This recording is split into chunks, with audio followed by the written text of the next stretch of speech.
Okay, so, whoa, little action there. Huh, somebody hit me. What's going on?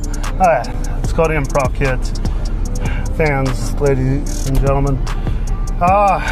What's going on? 3 major moral lessons today. Number 1, and I should save the best for last. Number 1, you know, I was looking up at the clock a few times where, okay, 30 minutes to go kind of thing, and the 30 minutes went by, but they didn't go by. It's sort of like, you know, when people think when you're doing something that's really fun, that's how you make time fly by, but the reality is it's when you're on autopilot. And a lot of times when you're having fun, you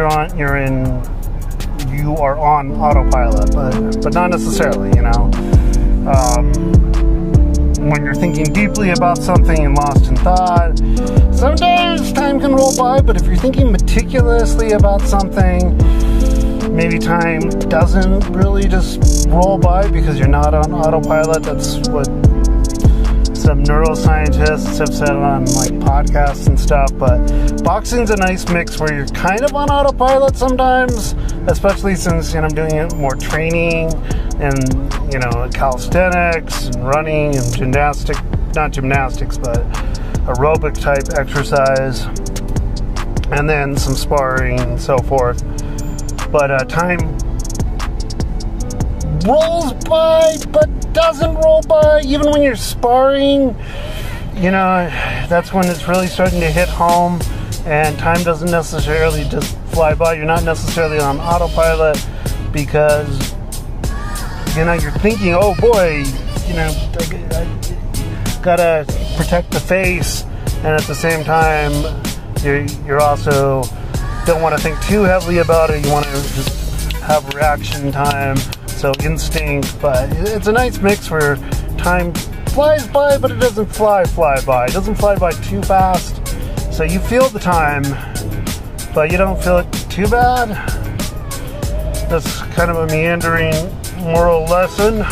The other moral lesson was saw some guys sparring for more on a more real level, I want to say, where it was more authentic.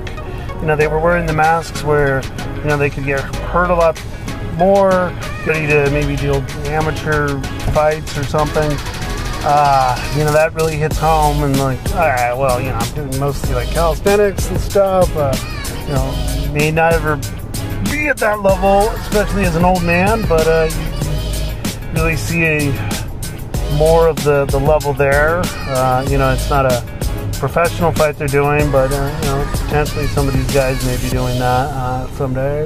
You know, you got some like younger cats there and so forth. And the other moral lesson is it's just consistency, because that's the main point of this little video diary thing that maybe I'll turn into some sort of documentary or whatever. But the point is, you know, I'm holding myself accountable. Maybe I inspire someone, maybe I don't. Somebody did message me a while back saying that they found it a little bit inspiring. So, you know, if you inspire one person, you've made a difference, and it's really just stay consistent. Photos of the skies that we took on our drives to